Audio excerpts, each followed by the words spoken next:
अस्सलाम वालेकुम नाज़रीन, welcome to the late night show with Bilal Hussain. उम्मीद है आप खैरियत से होंगे और हमारा मुल्क इसी तरह शादबाद रहे और हमारे मुसलमान भाई जो फ़लस्तीन में शहीद हो रहे हैं उनको भी अल्लाह पाक उनके दर्जात बुलंद अता फ़रमाए और हमें इतनी ताकत दे और उनको भी इतनी ताकत दे वो जाके लड़ सकें। जो कि करंट अफेयर जो सारी चीज़ें चल रही हैं आपके सामने हैं, जो कि शहीद बच्चे जो कि बिल्डिंगों के मलबे के तले जो शहीद हो गए उनके दर्जात बुलंद फरमाए, उनकी दुआओं से, उनकी इस शहादत के वजह से उनको आज़ादी मिले, हमारी यही दुआ है। और हमने एक एक्शन भी लेना है, कोई ना कोई, चाहे वो हम पोस्ट करें, चाहे हम कोई भी चीज़ शेयर करें, लेकिन हमने एक्शन ज़रूर लेना है, चाहे वो हमारी एक आवाज़ ही क्यों ना हो। क्योंकि हमारी फोर्सेस बॉर्डर पे जा सकती हैं, हम नहीं जा सकते, लेकिन हमें चाहिए कि हम एक्शन लें। उसी एक बच्चे के लिए मैंने कुछ चंद लाइनें लिखी हैं। एक फ़लस्तीनी बच्चा जो कि बड़ा हो रहा है, जंग देख रहा है और फिर जवान हो रहा है और जंग में ही शहीद हो रहा है, उसके लिए मैंने कुछ लाइनें लिखी हैं, आपकी नज़र पेश करता हूँ। हुए सब आज़ाद पर मैं आज भी आज़ाद नहीं, बचपन से देखा ये सब आज भी है बात वही। हुए सब आज़ाद पर मैं आज भी आज़ाद नहीं, बचपन से देखा ये सब आज भी है बात वही। आज़ादी के लिए मरना लड़ना बन गई मीरास मेरी, आज़ादी के लिए मरना लड़ना बन गई मीरास मेरी। हशर में करना मेरा हिसाब अल्लाह, हशर में करना मेरा हिसाब अल्लाह, कि होगी कर्ज़दार मेरी ये उम्मत सारी, ये उम्मत सारी। ये उनके लिए जो एक्शन नहीं ले रहे, हमें चाहिए कि हमें एक्शन लेना चाहिए। हमें अल्लाह पाक उनके, तो आप दुआएं भी कीजिए, अल्लाह पाक उनके दर्जा बुलंद अता फरमाए। आज के हम मेहमान के साथ आपको मिलवाते हैं। अदनान ज़हीर हमारे साथ मौजूद हैं। आपका ताल्लुक़ टेक्सटाइल इंडस्ट्री से है, डीजे मार्केटिंग एंड सेल्स में हैं आप। चलिए उनसे मुलाकात करवाते हैं। अस्सलाम वालेकुम अदनान ज़हीर साहब, कैसे हैं आप? अल्लाह का शुक्र, आप सुनाएं। अदनान साहब, अभी जो सिचुएशन चल रही है, बरो 7 अक्टूबर से जो हमास का अटैक हुआ गज़ा से इसराइल पर, जो कि पहले फ़लस्तीन था, तो आपको आप क्या समझते हैं मुसलमान का एक रोल क्या है, क्या अदा करना चाहिए मुसलमान को एक रोल? अभी जो मामला चल रहे हैं, जो सिचुएशन है, वो बहुत ही ज़्यादा टेंस वाली है जी। जो नियतें मुसलमानों को जिस तरह से मारा जा रहा है, जिस तरह से जुल्म और बर्बरियत का कानून हर जगह दिखाई दे रहा है, स्पेशली मीडिया पे भी मैं देख रहा था। फॉरेन जो मीडिया है वो भी प्रो इसराइल की बातें, कमेंट्स, और फेसबुक, लिंक्डइन, बाकी सारी चीज़ें भी। बट हमें, आपने सही पॉइंट उठाया, हमें भी कोई ना कोई एक्शन लेना चाहिए। हमें किसी ना किसी तरीके का एहतजाज रिकॉर्ड कराना चाहिए। आइदर एक पम्फलेट ही हम बांट लें जी, या पोस्ट कर दें, या मीडिया पे आके हम डिस्कस कर लें, क्योंकि वहाँ की जो सूरत हाल है वो बहुत ही ज़्यादा आए दिन एक नई नई वीडियोस आ रही जिनमें बच्चे मलबे तले दबे हुए हैं। बहुत अफसोसनाक हालत, बहुत अफसोसनाक से भी आला दर्जे का है। मैं तो बट ये कि तैयब अर्दोगान ने सही कहा कि हमारी जो सलामती कौंसिल है, इट्स अ फेलियर। उनका फेलियर है कि वो अभी तक इसराइल को रोक नहीं पाए जी। हालांकि कितने ममालिक हैं, कितने कितने बड़े ममालिक हैं, अमेरिका ने उनको वीटो कर दिया जो कि एक्सेस देना था गाज़ा में लोगों को। तो इस तरह से जो मामला चल रहे हैं अब ये जो मामला हैं, ये फिर दूसरे मुसलमानों में, दूसरी कंट्रीज़ के लिए नफ़रत पैदा करते हैं, और यही एक पॉइंट होता है जहाँ से बॉइलिंग पॉइंट उठता है और वो टेररिज्म की तरफ चले जाते हैं। अगर इनको हम वेस्टर्न मीडिया को या वेस्टर्न ममालिक को ये समझना चाहिए, जितना आप क्रैश करने की कोशिश करेंगे किसी भी, चाहे मुसलमान हो, चाहे हिंदू हो, चाहे ईसाई हो, या किसी, वो उतनी तरीके से रिपल बैक करेगा। और ये बंदे को समझना चाहिए और इनको भी समझना चाहिए, ये एक नई टेररिज्म की लहर उभरेगी जिसको संभालना हम सब के लिए मुश्किल होगा। एक बम चलता है या एक बम फटता भी है तो वो ना मुसलमान को देखता है, ना किसी और मज़हब को देखता है। तो हमें बावर करवाना चाहिए। हम अभी भी यहाँ से भी अपील करते हैं, वीनस टीवी के थ्रू भी मैं यहाँ से आप सब के लिए अपील करता हूँ, वेस्टर्न मीडिया से, वेस्टर्न कंट्रीज से, for a safe of humanity हमें अमन की बात करनी है जी। अमन चाहिए। निहत्ते लोगों पे आप कितना कुछ कर लेंगे, हमास को कोई इम्पेक्ट हो ना हो, मगर बहुत सारे लोगों की शहादतें हो रही हैं जी जी जी जी। अच्छा, तो अल्लाह पाक उनको कामयाब अता फरमाए, उन नौजवानों को जो मुजाहिदीन हैं उनके कामयाब अता फरमाए जो शहीद हो रहे हैं। बिल्कुल। अच्छा, तो अदनान साहब, आपकी इस टेक्सटाइल जर्नी के हवाले से कुछ बताएं, कैसे आना हुआ, और हमारी इस वक्त ये जो टेक्सटाइल इंडस्ट्री है कहाँ तक पहुँची हुई है, कितना लो हो गई है? क्योंकि बांग्लादेश जो उनकी जो इंडस्ट्री है टेक्सटाइल, वो भी काफ़ी ऊपर चली गई है अब। बिल्कुल बिल्कुल। टेक्सटाइल इंडस्ट्री से आपको एक इतना आपको शायद समझ आ जाएगा, हमारी टोटल एक्सपोर्ट का 61% टेक्सटाइल इंडस्ट्री है। अच्छा, 61% टेक्सटाइल इंडस्ट्री है एक्सपोर्ट करने में, जो हमारा उनका एक रेशो है फुल एक्सपोर्ट में एनुअली। और अगर देखा भी जाए तो 40% जितनी एम्प्लॉयमेंट पाकिस्तान में है वो 40% टेक्सटाइल इंडस्ट्री देती है। सही। तो इसका मतलब ये टेक्सटाइल इंडस्ट्री बहुत ज़्यादा वास्ट फील्ड है और वास्ट इंडस्ट्री है। इसकी तरफ अट्रैक्शन से जहाँ से आप कहते हैं, उसका मैं आपको एक वाक़या बता दूँ। जी जी जी। जैसे ही मैंने बैचलर BBA कंप्लीट किया तो एक बंदे के माइंड में होता है कि मैं वो फील्ड सेलेक्ट करूं जहाँ पे बहुत ज़्यादा अपॉर्चुनिटीज़ हों, बहुत ज़्यादा लोगों के लिए जॉब्स इन्वायरमेंट हो। और बेसिकली मेरे जो 2 भाई थे शुरू से, वो भी टेक्सटाइल इंडस्ट्री से रिलेटेड थे। तो उनको मैंने जब फॉलो किया, उनको देखा, अच्छा उनके लिए जॉब्स की कमी नहीं थी, वो एक जगह से स्विच करते थे, दूसरी जगह चले जाते थे, अच्छी सैलरी पैकेजेस मिलते थे। तो फिर मैंने फोकस किया कि क्यों ना मैं टेक्सटाइल इंडस्ट्री की तरफ जाऊं, जो कि एक मतलब एक वास्ट है, एक फैलती हुई अपॉर्चुनिटीज़ हैं, हर जगह से आपको एक बैकअप सपोर्ट भी मिल जाता है। आपके जब आपके लिंक्स होते हैं तो आपको अच्छी अपॉर्चुनिटीज़ भी मिल जाती हैं इंडस्ट्रीज से। तो फिर मैंने टेक्सटाइल इंडस्ट्रीज़ को ज्वाइन किया और एक शुरुआत में मैंने एक बाइंग हाउस ज्वाइन किया था। उस बाइंग हाउस में मैं as a dispatcher of samples था। उसमें जब उन्होंने मेरी कम्युनिकेशन स्किल्स देखी इंग्लिश में जी, तो फिर उन्होंने मुझे प्रमोट करके कम्युनिकेटर रख दिया between customer and liaison office. फिर उस कम्युनिकेशन के बेसिस पे आगे मुझे अपॉर्चुनिटी उधर मुझे दोबारा मिली। उन्होंने अपने PD डिपार्टमेंट में मुझे as an customer supportive role दे दिया। और जो कस्टमर सपोर्टिव रोल, जो कस्टमर से इंफॉर्मेशन गेट आउट करके अपने जो लोअर टीम है उनको पास आउट करना, उनसे टारगेट अचीव करवाना, ये मेरा काम कर दे दिया। फिर फर्दर शुरू से ही मुझे शौक था कि मैं फ़ौरन इन लोगों से डिस्कस करूं, उनसे कम्युनिकेट करूं।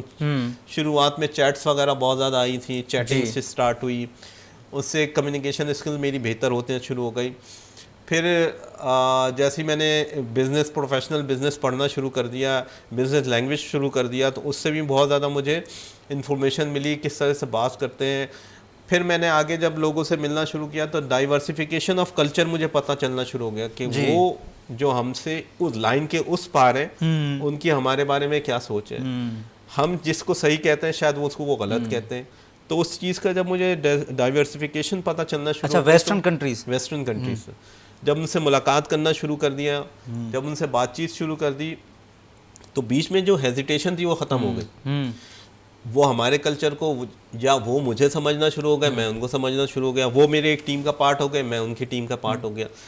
तो इसी तरीके से उनका बिलीव लेके फिर मैं आगे टेक्सटाइल इंडस्ट्री में और ग्रोथ की मैंने। और फिर मैंने एक फील्ड सेलेक्ट की, मर्चेंडाइजिंग।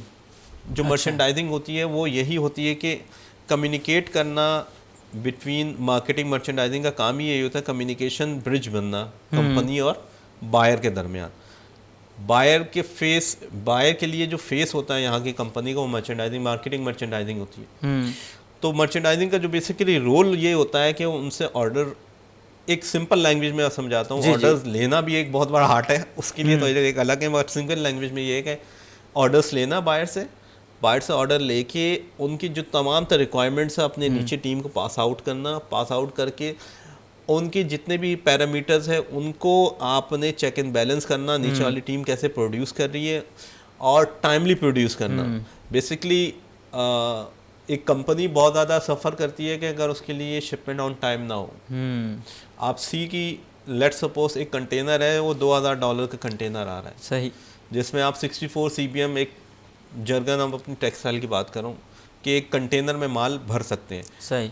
अब बायर्स क्या करते हैं, ये हम बायर्स हमें पहले ही लिख के दे देते हैं PO में, जब परचेज ऑर्डर दे रहे होते हैं कि अगर ये शिपमेंट डिले हुई, इतने टाइम तक आपको परमिशन होगी, आप पार्शल दे सकते हैं, इतने में आपने मुझे कंटेनर देना होगा, अगर इसने डिले किया तो आपको एयर करना होगा। तो एयर आपकी जो कॉस्ट होती है 4 to 5 टाइम्स ट्रांसपोर्टेशन कॉस्ट से ज़्यादा होती है। तो जितना कंपनी ने कमाया नहीं होता वो उतना ही गंवा देती है। तो इसी वजह से फिर ये सारे सेगमेंट्स होते हैं, ये सारी परेशानी होती है जो मर्चेंडाइजिंग को या मार्केटिंग मर्चेंडाइजिंग को टेक ओवर करनी पड़ती है शुरू से। और अगर वो टाइमली नहीं परफॉर्म होना जाता तो फिर हमें कंसर्न पर्सन से रब्ता करना होता है। जिस तरह अभी मैं डीजीएम टेक्सटाइल अपने टेक्सटाइल इंडस्ट्री में हूँ, निज़ामुद्दीन की नाम के नाम साथ हूँ और तकरीबन 7 साल हो चुके हैं वहाँ पर मैं माशाल्लाह स्टार्ट किए हुए वहाँ पर जर्नी। तो अब जहाँ पर भी डिले का फैक्टर आता है मैं अपने डायरेक्टर्स को ऑलरेडी इन्फॉर्म कर देता हूँ and they will push the entire team to make this possible, to make this shipment on time. तो ये ऑन टाइम जो हमारी टेक्सटाइल इंडस्ट्री में ना वो बहुत ज़्यादा इम्पोर्टेंट है। ऑन टाइम अगर आपका फैशन का कोई है जी डेनिम है, उसके फैशन का एक टाइम पीरियड होता है हर उसमें। अगर कोई नई डेवलपमेंट है तो हर कंपनी जैसे लेवाइस चाहेगी या फिर सेंटा चाहेगी कि हम वो न्यू डेवलपमेंट हमारी तरफ से पहले हो।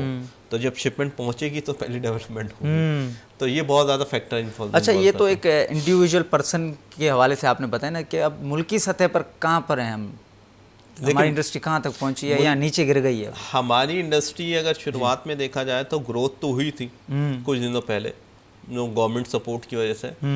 जैसे हम इमरान खान के एंटायर उसकी कोविड के बाद जी, तो उसके बाद अभी ड्रॉप डाउन बहुत ज़्यादा हुई है। ड्रॉप डाउन इस वजह से हुई थी, आपको पता है वो जो मसले मसाइल हो गए थे, एलसीज बंद कर दी, डॉलर्स का मसला। पाकिस्तान का मतलब सबसे एडवांटेज ये है कि यहाँ पर कॉटन है जो सबसे बेहतरीन कॉटन है। और डिसएडवांटेज ये है कि उनको बहुत सारी चीज़ें इंपोर्ट करनी पड़ती हैं, एक जिपर भी, एक स्लाइडर्स भी चाइना से इंपोर्ट करने होते हैं। जब गवर्नमेंट हमें अलाउ ही नहीं करेगी कि हम वहाँ से बाहर से इंपोर्ट करें जी, तो यहाँ पर हम किस तरह प्रोडक्शन प्रोसीड कर पाएंगे। इसी वजह से जो इंडस्ट्रीज कोविड के बाद चली थी वो सारी की सारी बंद हो चुकी हैं अब तक। ये ड्रॉबैक ज़रूर है, अभी गवर्नमेंट की तरफ से परमिशन मिली हुई है बट वो कितनी आगे तक जाती है। पर डॉलर की फ्लक्चुएशन एक बहुत मोस्ट इफेक्टिव फैक्टर है। अब 330 पे डॉलर कभी पहुंचा होता है, कभी 270 पे गिरा देते हैं, अप डाउन हो रही है। तो अप डाउन की वजह से जो कॉस्टिंग हम करते हैं वो तो हम डॉलर की करंट वैल्यू पे करते हैं। और ऑर्डर को जब हम लेते हैं तो ऑर्डर की पेमेंट साइकिल अगर हम देखें तो 2-3 महीने के अंदर अंदर पेमेंट साइकिल घूमती है। जैसी शिपमेंट जाती है वो फिर पेमेंट का प्रोसेस स्टार्ट होता है। आप लेट सपोज ले लें 2.5 से 3.5 महीने, तो वो जो डॉलर का फ्लक्चुएशन है वो बहुत ज़्यादा इम्पैक्ट कर रहा है चीज़ों पे। इतना ज़्यादा इम्पैक्ट कर रहा है कि शायद हम नफ़े में भी नुकसान वाला सौदा कहते हैं वो कर रहे हैं। तो गवर्नमेंट की तरफ से एक अगर इकोनॉमिकल स्टेबिलिटी नहीं देंगे तो इंडस्ट्री इसी तरह डाउनवर्ड होती जाएगी। आप बांग्लादेश की बात करें, बांग्लादेश में अगर देखा जाए तो उनकी लेबर बहुत ज़्यादा एक्सपेंसिव नहीं है। अच्छा, उनकी लेबर इतनी ज़्यादा एक्सपेंसिव नहीं है जितनी पाकिस्तान की है। और गवर्नमेंट की तरफ से उनको फैसिलिटेशन है, इस वजह से वहाँ पर गवर्नमेंट वहाँ पर टेक्सटाइल बूम कर रही है। हालांकि वहाँ पर सबसे बड़ा जो फैक्टर आता था वो हमेशा आ जाता था कि आपका वो सैलाब आ गया जी, वो चीज़ें आ गई। बट उसके बाद भी बांग्लादेश बूम इस वजह से कर रहा है कि वहाँ पर जो उनकी लोअर जिसे कहते हैं ना लेबर चार्जेस वो बहुत कम है। अब पाकिस्तान में इन्वायरमेंट ये हो गया कि मजबूरन गवर्नमेंट के कहने पे इंडस्ट्रीज़ में एक फिक्स्ड वैल्यू कर दी गई है, बढ़ा दी गई है। इस बढ़ाने का इम्पैक्ट आइदर यही होगा कि हमने अपनी कॉस्टिंग में लेना होगा। उस कॉस्टिंग में जब हम लेते हैं तो हम लाजमी बात है कम्पीट नहीं कर पाते हैं। सही, फिर भी कोशिश ज़रूर होती है जो कम्पीट कर पाते हैं। फिर वो मामलात मैंने आपको भी बताया, कभी डॉलर्स का मसला है, कभी इकोनॉमिकल स्टेबिलिटी का मसला है, कभी ऑन टाइम शिपमेंट्स का मसला है। बहुत ज़्यादा ऐसे मसले अब क्रिएट होना शुरू हो गए जिसकी वजह से टेक्सटाइल इंडस्ट्री ड्रॉबैक की तरफ जा रही है। अच्छा, इन्हीं कुछ मसलों की वजह से जो यंग जनरेशन है वो बाहर का रुख ज़्यादा कर रही है। वेस्टर्न कंट्रीज़ यहाँ पर मिडिल ईस्ट वगैरह, यूएई वगैरह जा रहे हैं काफ़ी पढ़े लिखे लड़के, जवान लड़के। तो आप क्या समझते हैं, क्या उनको जाना चाहिए, डॉलर लाना चाहिए या यहीं रह के कमाना चाहिए? एक अगर ओपिनियन आप कहते हैं ना जी, न्यूट्रल का वर्ड बहुत ज़्यादा यूज होता है तो मैं न्यूट्रल ओपिनियन भी दे दूँगा। बिल्कुल फिल वक्त जो इकोनॉमिकल सूरत हाल है और जो जॉब की सिचुएशन है और जो हमारे अंदर अभी फ्रस्ट्रेशन बहुत ज़्यादा है जी। जो मामलात चल रहे हैं, आप सबको पता है कि क्या मामलात है, गवर्नमेंट की तरफ से भी, बाकी चीज़ों की तरफ से, प्राइवेट सेक्टर्स की तरफ से प्राइवेट भी। सेक्टर्स जी। भी जो हैं वो बंद हो रहे हैं, बाकी बहुत सारी चीज़ें। तो लाजमी बात है, अब इसके लिए बेहतर ये है कि उनको जाना चाहिए बाहर जाएंगे, बाहर जाके एक अच्छा इन्वायरमेंट है और उनका एक्सचेंज रेट अच्छा है, इधर वो पाकिस्तान की हेल्प आउट कर देंगे, वहाँ पर एक्सचेंज रेट से भेजें पाकिस्तान को, करेंसीज भेजें ताकि वो पाकिस्तान के फॉरेन रिजर्व थोड़ा बढ़े, क्योंकि एक पाकिस्तान की सबसे बड़ी जो ताकत है अभी करंटली जो फॉरेन रिजर्व की वजह से, वो सिर्फ बाहर के लोग हैं। सही। वो जब तक इन हेल्प आउट नहीं करेंगे, हमारा ना प्राइवेट सेक्टर उनको हेल्प आउट कर पाता है ना गवर्नमेंट सेक्टर। तो कोशिश ज़रूर करनी चाहिए। मैं भी यही कहूँगा, मैं भी अपने छोटे भाई को भी यही कहता हूँ कि कोशिश ज़रूर करो, बाहर जाने की नसीब है। बट ये कि बाहर एक दफ़ा आपको अपॉर्चुनिटी मिल जाती है तो आपके लिए और आपकी फिर फैमिली के लिए बहुत बेहतर हो जाता है। अच्छा, ये फॉरेन रिजर्व में एक फ्रीलांसर्स का भी तो बहुत किरदार आ रहा है बहुत ज़्यादा आजकल, बहुत ज़्यादा। जो वेब डेवलपमेंट कर रहे हैं, सॉफ्टवेयर इंजीनियर हैं, जो फ्रीलांसर वेबसाइट, जितनी काफ़ी सारी वेबसाइट है उन पे वो भी काम तो कर रहे हैं। मैं तो कहूँगा शायद वो, अगर मैं बैक हूँ अपनी ज़िंदगी में तो मैं भी फ्रीलांसर बनूँ, कि बहुत ज़्यादा अपॉर्चुनिटीज़ मैं देखता हूँ, और छोटे छोटे लड़के माशाल्लाह से बहुत ज़्यादा, हमारी जितनी सैलरी नहीं होगी वो शायद वो 15 दिन में कमा लेते हैं। तो अच्छी अपॉर्चुनिटी है, और लोगों को, मैं खुद कोशिश करता हूँ कि मैं खुद सीखूँ उन सब चीज़ों से जो फ्रीलांसर कर रहे हैं।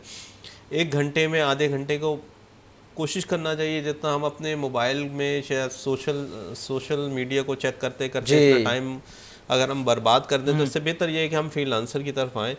मैं तो खुद अच्छे एक सोर्स ढूंढ रहा हूँ कि मैं खुद सीखूँ, कि सीखने का, लर्निंग का अमल हमेशा जारी रहना चाहिए। और अच्छी बात है अगर आपकी इनकम और सपोर्टिव कहीं और से मिल जाए आपको, तो ये एक अच्छा एक, हालांकि आजकल तो मैं हैरान हूँ कि यूट्यूबर्स जो कर रहे हैं उनकी व्लॉग्स, और उनकी अभी शायद डकी भाई के नाम से मैंने देखा हुआ उनके, माशाल्लाह से उनकी मास सफदर के नाम से मैंने सुना हुआ, उनके काफ़ी लोग थे। और ये नहीं है, मैंने देखा है कि पंजाब के जो जिन्हें हम कहते हैं ना गांव के, और वो टिपिकल अंदाज में, ये भी ठीक बात किया मादर के साथ अगर डग्गा वर्ड है इस्तेमाल हो सकता है, तो वो, बट अपने आप को इतना इम्प्रूव किया। मैं उनके व्लॉग्स कभी कभी देखता हूँ, अच्छा उन्होंने अपने इन्वायरमेंट को इतना कैचेबल कर दिया कि लोग एक मैं उनके वीडियोस में देख रहा था 11-11 हज़ार के व्यूज़, किसी के मिलियंस के व्यूज़, 11-11 हज़ार उनके लाइक्स, कमेंट्स। तो मैं यही सोचता था यार, मतलब जिस चीज़ को आप अपने माइंड को इतना डाइवर्सिफाई कर लें कि बंदा अपॉर्चुनिटीज़ खुद बनाता है। अब वो गांव में जो बैठे हुए हैं, अब वो इतना फैसिलिटेट हो चुके हैं, शायद शहर वाले भी ना हो सके। उनकी लाइफ स्टाइल माशाल्लाह से अच्छी बात है, उनको अच्छा एक अच्छा मतलब ये कि एक अच्छा रूट निकाला है। बट ये कि इन सब चीज़ों में एक फैक्टर ये भी है कि एडवांटेज है तो डिसएडवांटेज है। अब लोग उनसे कैचेबल होके, नई जो हमारी यूथ है वो पढ़ाई से दूर होना शुरू हो गई। अब वो वीडियोस पे ज़्यादा फोकस इस पे, तो हर कोई तो व्लॉगर नहीं बन सकता। लाजमी बात है, हर व्लॉगर नहीं बन सकता। और वो कहते हैं ना, नसीब होता है। अब नसीब भी आप छीन नहीं सकते। तो हो सकता है डकी भाई के पास जो नसीब है वो हमारे पास नहीं है। अच्छा, वो जिससा कमा रहे हैं वो हमारे नसीब में नहीं है। बट ये कि ज़रूर कोशिश ज़रूर करनी चाहिए। बट ये कि एजुकेशन इज़ मस्ट। जी, मैंने अपनी टेक्सटाइल इंडस्ट्री में देखा है और बाकी जगह भी देखता हूँ, रेफरेंस लामला के कुछ ना कुछ वेटेज है। बट आपने अपने आप को प्रूफ खुद करना है, अपने आप को आगे लेके खुद जाना है। तो education is the best tool. अच्छा, सोशल मीडिया का मिसयूज़ नहीं हो रहा?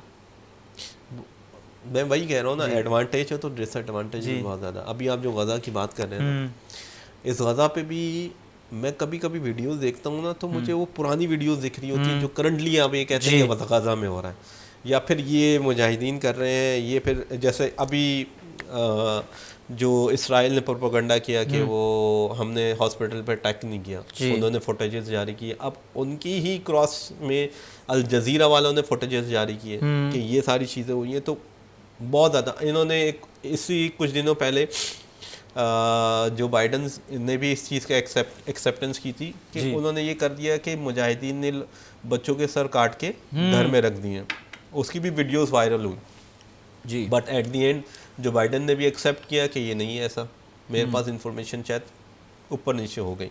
ये सोशल मीडिया का जो जंग है ना, खास तौर पे मैंने इंडिया के मामले में भी देखा है, इंडिया के पास भी बहुत ज़्यादा सोशल मीडिया पे अजीब तरीके की न्यूज़ेस चलती रहती हैं। उनका तो मेन मिस्ट्री मीडिया ही अजीब तरीके की खबरें अजीब तरीके का और अजीब एनवायरनमेंट है उनका। खैर वो अब उनका एक अलग कल्चर है, बट ये कि फेक न्यूज़ मीडिया में बहुत ज़्यादा चलती है। तो उससे गुरेज भी हमें करना चाहिए और हमें भी तहकीक करके पोस्ट करनी चाहिए और शेयर करनी चाहिए कोई भी पोस्ट। बिल्कुल बिल्कुल, क्योंकि हमारे से कोई, हमारी वजह से किसी का कोई नुकसान भी ना हो और कोई मिसयूज़ भी ना हो। अब मसला ये है कि बहुत सारी चीज़ें हो जाती हैं।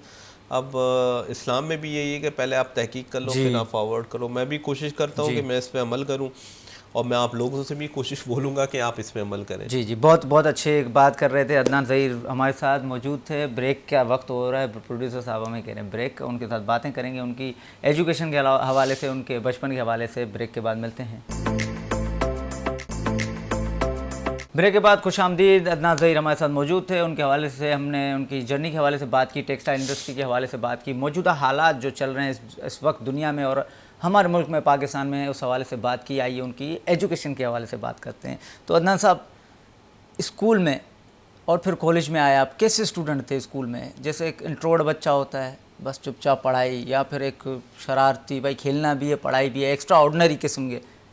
क्योंकि पहले बच्चे ऐसे ही होते थे, पढ़ते लाजमी थे, आजकल तो बिल्कुल ही साइड पे हो गए, मुझे ऐसा लग रहा है। नहीं, वालिदैन ने बिल्कुल पीछे पुश करके हमें पढ़ाया, ज़रूर पढ़ाया। और अगर एजुकेशन के लिहाज से देखा जाए तो शायद मैं अपने चारों भाइयों में से एजुकेशन में बेहतर था। अच्छा, बेहतर था, इसी वजह से बहुत ज़्यादा सपोर्ट, वो भी मुझे बहुत ज़्यादा सपोर्ट करते करते हैं एक्चुअल। अभी भी मैं NAD से PGD कोर्स कर रहा हूँ। वाह, मैंने अपनी MBA के बाद भी, क्योंकि मैं टेक्निकल टेक्सटाइल में कोई भी कोर्स मेरे पास नहीं था, तो मैंने एजुकेशन कंप्लीट की MBA मार्केटिंग में, और फिर टेक्सटाइल सेक्टर में था तो मेरे पास कोई टेक्निकल कोर्स नहीं था। और मुझे कोई टेक्सटाइल में, वो कहते हैं ना, learning is the best practice जी, तो उस वजह से मैंने अपनी लर्निंग दोबारा से स्टार्ट की और टेक्सटाइल मैनेजमेंट में मैंने PGD NAD यूनिवर्सिटी से भी कंटिन्यू कर रहा हूँ। और हालांकि लास्ट मेरा अभी चल ही रहा है, लास्ट सेमेस्टर है। अच्छा, इससे पहले अगर मैं देखूँ तो मैट्रिक और उससे पहले जो जिस तरह से ज़िंदगी गुजारी, उसमें यही था कि वालिदैन की तरफ से बिल्कुल लाजमी बात है, प्रेशर होता था। हम खेलते भी थे, पढ़ते भी थे, और मुझे जितना अभी याद है 8, 9, 10th में प्रोटेक्टर, या फिर मैं आप वो क्या कहते थे जी, क्लास CR, वो बना मैं। जी। और उस बनने में भी काफ़ी मेरे टीचर का सपोर्ट था, क्योंकि पहले मैं बहुत ज़्यादा शाय था। इंट्रोवर्ट बच्चा होता है ना, कि चुपचाप सहमा बहुत ज़्यादा शाय था। तो जब मैं मतलब अपने दोस्तों को देखता था, वो पढ़ते भी थे और फिर क्लास CR बनते थे, उन टीचर की अप्रिसिएशन लेते थे, तो मैंने अंदर में सोचा कि व्हाई नॉट आई। सो 1-2 दफ़ा फिर मैंने टीचर के साथ बात भी की, उन्होंने बहुत ज़्यादा मुझे सपोर्ट भी किया। फिर उन्होंने मुझे टर्नओवर किया। लाज़मी बात है, जब नया बंदे को टर्नओवर या क्लास CR बनाते हैं तो आपको बहुत ज़्यादा वो पीछे से रिपल बैक भी मिलती है लोगों से, ये नहीं तो बच्चे फिर चढ़ाने लगे। फिर मुझे अपने एटीट्यूड को उस तरह करना पड़ा, मतलब वो एक लर्निंग फेज था और उस लर्निंग फेज में बहुत ज़्यादा सीखा है मैंने। सीखा भी है, क्योंकि लाजमी बात है, आपको जब क्लास CR बन जाते हैं तो आपको होमवर्क पहले कंप्लीट होना चाहिए, आप किसी और से पूछ नहीं सकते, आप परफेक्ट होने चाहिए, आप बिल्कुल परफेक्ट होने चाहिए। आपको आपकी जितने क्लासमेट्स हैं उनके साथ एक ऐसा रिलेशनशिप आपने करना है कि सबके जो मामलात हैं वो आप देख रहे हैं और आपकी सब सुने बात, सब सुने, लीडर बन के चलना है, लीडर बन के चलना है। तो वो लीडिंग जो थी वो, मैं अगर आपसे कहें तो यस, मुझे 8, 9 और 10 मैट्रिक वहीं से मैंने अपना राइज एंड शाइन स्कूल था वाकएंड, पंजाब से मैंने किया। अच्छा। तो वहाँ से मुझे लीडिंग का एक बहुत ज़्यादा अच्छा मतलब क्या कह सकते हैं, एक मुझे बहुत ज़्यादा उन्होंने एजुकेट किया और मैं आगे बढ़ा। और फिर मैंने जब यहाँ पर कराची की तरफ मूव किया इंटर, तो मैंने कॉलेज यहाँ पे लिया, कॉलेज मैंने यहाँ पर किया। अब कॉलेज में सिचुएशन आप लोगों को पता होती है, यहाँ पे हमें तो नहीं पता थी, हम मैट्रिक से वहाँ से आए थे, बट यहाँ पर कुछ क्लासेस थी, कुछ क्लासेस नहीं ली। फिर मैंने GCT यूनिवर्सिटी टेक्नोलॉजी, वहाँ से अलग से मैंने इंटर किया, DAE किया इलेक्ट्रॉनिक्स में। जी माशाल्लाह। फोकस यही था मेरा कि मैं इंजीनियर की तरफ जाने का। तो मतलब आपका एक पर्सनल शौक था? पर्सनल शौक था। तो जब मैं वहाँ पर इलेक्ट्रॉनिक्स की तरफ मूव हुआ, फिर वो कहते हैं माइंड बिल्कुल चेंज हो जाना। फिर वो उस वक्त हवा ही कुछ और चल गई थी, हवा ये चली थी बैंकर और बैंकिंग बहुत ज़्यादा पॉजिटिव समझा जा रहा था, बहुत ज़्यादा अच्छा समझा जा रहा था। तो फिर मैंने उसी दौरान जब मैं DAE अपने कंप्लीट कर रहा था, तो फिर मैंने जंप लगा दिया BBA करने के लिए। अच्छा, BBA ऑनर्स मैंने किया था इंडस यूनिवर्सिटी से। तो जब मैंने वहाँ पर वो कंप्लीट किया, फिर एक और एनवायरनमेंट चेंज हो गई कि बैंकिंग की तरफ जाना नहीं है, वो है सॉर्ट ऑफ हराम है। वाह जी, ये भी चला था, ये भी आया था एक टाइम। तो मैं अब जब एजुकेशन मैंने कंप्लीट कर ली, तो फिर एक और कि कहाँ जाऊँ, किस तरह जाऊँ। फिर मैंने टेक्सटाइल अपने भाइयों को जब देखा, तो फिर मैं उस टेक्सटाइल इंडस्ट्री में गया। अल्लाह ताला ने मेरा हाथ पकड़ा और टेक्सटाइल की तरफ गया। फिर मैं सोर्सिंग कॉन्सेप्ट से स्टार्ट हुआ, फिर फिरोज़ 1888, फिर दूसरी इंडस्ट्रीज़ में गया। एट दी एंड फिर अभी H. Nizamuddin and sons private limited में DGM मार्केटिंग एंड सेल्स में हूँ। तो इस जर्नी को अगर देखा जाए, तो इस जर्नी में मैं आप लोग से जो भी मुझे सुन रहे हो, मैं आप सबसे यही कहूँगा कि अपनी एजुकेशन को आपने लाजमी कंप्लीट करना है। कहीं पे भी, किस तरह भी, कैसे भी ये आप बना सकते हैं अगर बंदा विल हो। मैंने भी अपनी एजुकेशन पढ़ाई के साथ रखी है। MBA मैंने अपनी पढ़ाई के साथ किया, फिर अभी जो NAD से कर रहा हूँ वो अपनी पढ़ाई के साथ कर रहा हूँ, सॉरी अपने जॉब के साथ कर रहा हूँ। तो जॉब के साथ या अभी वक्त है, तो आपने एजुकेशन लाजमी कंप्लीट करनी है। आपके दूसरे शौक़्स हैं, दूसरी चीज़ें हैं, बिल्कुल उसके लिए हॉबीज़ होंगी, बिल्कुल होंगी, बट ये education is a first factor. आपका जो फेस वैल्यू आपकी एजुकेशन है। रेफरेंसेस हैं, बट आपने अपने आप को प्रूव करना है। रेफरेंसेस वाले सिर्फ एक ही जगह बैठ जाते हैं जब वो एंड होते हैं। आपके अंदर स्पार्क होगा तो आपने आगे हमेशा बढ़ेंगे। ये मेरा हमेशा से लोगों से कहता हूँ। और ख़ास तौर पे जो नए आने वाले टेक्सटाइल इंडस्ट्री में हैं, उनसे मैं लाजमी कहूँगा कि टेक्सटाइल रिलेटेड कोर्स लाजमी करें। कंपैरिजन में आपको बता देता हूँ, जब हम अपने मार्केटिंग डिपार्टमेंट में किसी को इन करने की करते हैं जी, तो हमारी फर्स्ट प्रायोरिटी क्या होती है? अब हमारी साइकी है जिसे मैं हमेशा बुरा कहता था कि मैंने NAD से एजुकेशन टेक्सटाइल की नहीं की थी। शुरुआत में मैंने कोई टेक्सटाइल का कोर्स नहीं किया था, जिसकी वजह से मैं लोअर लेवल के सैलरी पैकेज में गया।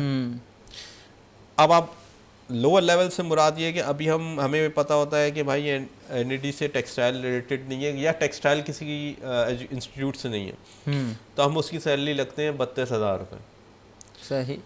और एक NAD वाला जो आता है, हम उसको रखते हैं तकरीबन 45 से 50 के दरमियान इनिशियल 6 महीने में, और 6 महीने बाद में हम उसकी 60-65 कर देते हैं। अब आप 32,000 से 65 आने के लिए जिसने टेक्निकल एजुकेशन नहीं ली होगी, उसको तकरीबन 2 साल लग जाएंगे। वाह। तो ये आपको हमेशा मैं ये कहूँगा, जो भी आने वाले न्यू कमर्स हैं, कि काइंडली टेक्सटाइल रिलेटेड कोर्सेज करें, एजुकेशन करें, फिर आप टेक्सटाइल सेक्टर में आए। टेक्सटाइल सेक्टर में आके फिर आप कर ले एजुकेशन कंप्लीट, बट लाजमी कंटिन्यू करें। अच्छा, आप लोग से हमारी कराची के जो शहरी हैं, कराची के जो लोग हैं, रात भर जागते हैं, फिर शाम तक सो रहे हैं, ख़ास करके स्टूडेंट्स जो कि फ्री चल रहे होते हैं। भाई शाम में कोचिंग चले गए, फिर रात भर सारी जागेंगे, फिर शाम तक सोएंगे, तो उनको आप क्या कहेंगे? देखिए, मैं गलत कर रहे हैं, क्योंकि पहले तो ऐसा नहीं था, अभी काफ़ी रूटीन चेंज हो गई। सारी रात सोशल मीडिया यूज़ करना, मोबाइल यूज़ करना, मिसयूज़ करना, मतलब यूज़ नहीं मिसयूज़ करना। नहीं, आपकी बात बिल्कुल सही है। एक एग्जांपल मैं दे देता हूँ। मैं प्रैक्टिकल लाइफ थी मेरी, मैं प्रैक्टिकल लाइफ में आपको बता रहा हूँ। मैंने लाइजन ऑफिस ज्वाइन किया था, USA बेस्ड, कॉटन वैली के नाम से। उनकी रिटेल शॉप्स थी अमेरिका में जी, और वो डिस्ट्रीब्यूशन कंपनी जो हमारी थी वो यहाँ पर थी, जो उनके लिए ऑर्डर्स बुक करती थी। पता हम उनके पार्ट थे, हम उनके लिए ऑर्डर बुक करते थे, उनके सप्लाई चेन मेंटेन रखते थे जी।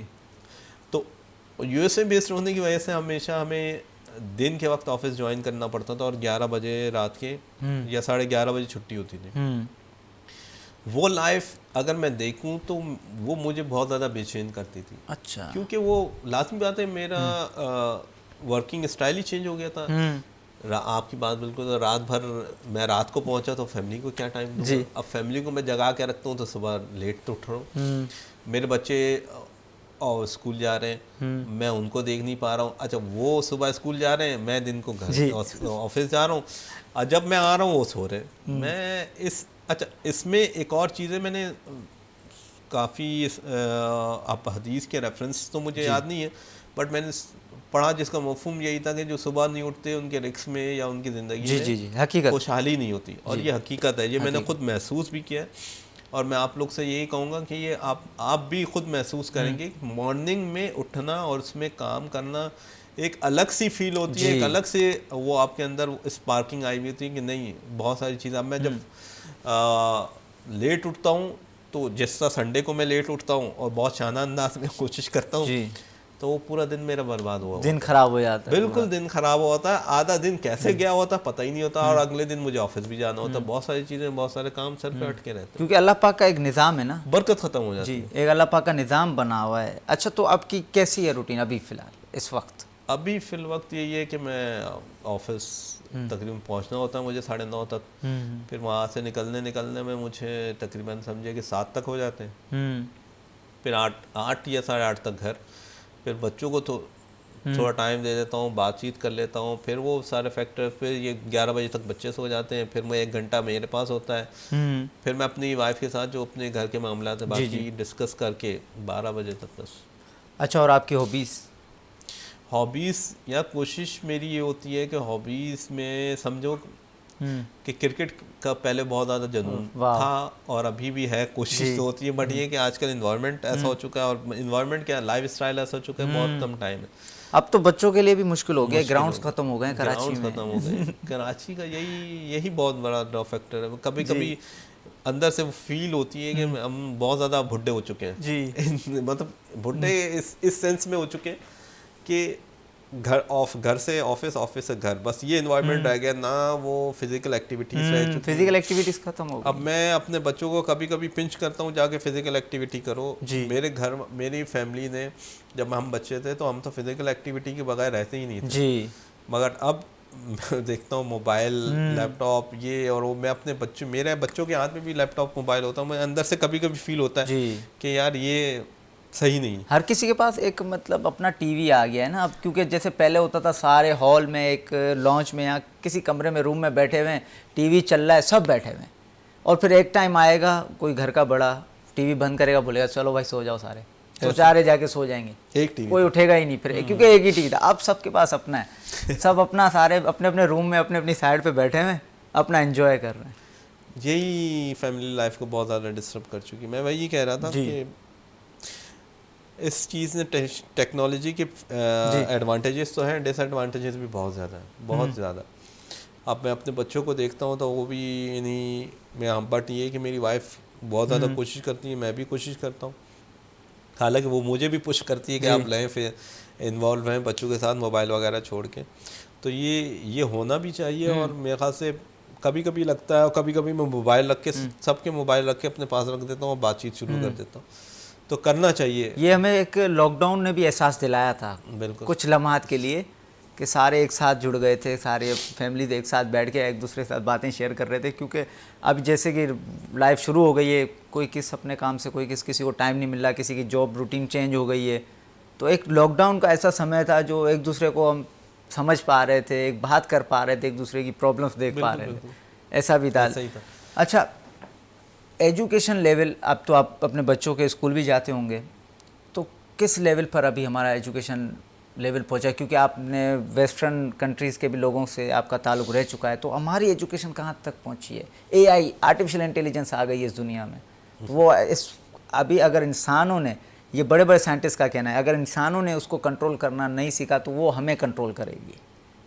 क्या इस वक्त एजुकेशन है हमारी? एजुकेशन का पाकिस्तान के लिहाज से आपको पता है कि बहुत ज़्यादा ड्रॉबैक है। हम तो इंडिया से भी पीछे हैं। हो सकता है बांग्लादेश से भी कंपैरिजन ना हो। मसला ये है कि मैं अपने बच्चों की जो फ़ीस है ना वो स्मार्ट फ़ीस पे करता हूँ, फ़ीस अभी नहीं बता रहा जी। सिर्फ ये कि कैम्ब्रिज स्कूल में पढ़ा सकूँ। अच्छा, उसकी कंपैरिजन अगर मैं कहूँ कि मैं गवर्नमेंट स्कूल से कर लूँ, आपका स्कूल जो आपके अट्रैक्शन या आपको मतलब दूसरे ममालिक से कंपैरिजन करें तो वो उनके गवर्नमेंट स्कूल होते हैं, वहाँ पर तो प्राइवेट का कोई कॉन्सेप्ट ही नहीं है इतना ज़्यादा। तो मैं गवर्नमेंट से कंपेयर करूँ तो उसके लिए मैं अपने बच्चों के लिए एक स्मार्ट फीस पे कर रहा हूँ। अब इनको compete करने के लिए मुझे हायर एजुकेशन के लिए और मुझे मेहनत करनी है और मुझे इन्वेस्टमेंट करनी है जो शायद एक गरीब middle class lower middle class नहीं कर सके। तो अगर कंपैरिजन करना है ना तो मुझे पाकिस्तान की एजुकेशन और पीछे बैक हैंड जाती है जो गवर्नमेंट स्कूल्स के हालात हैं।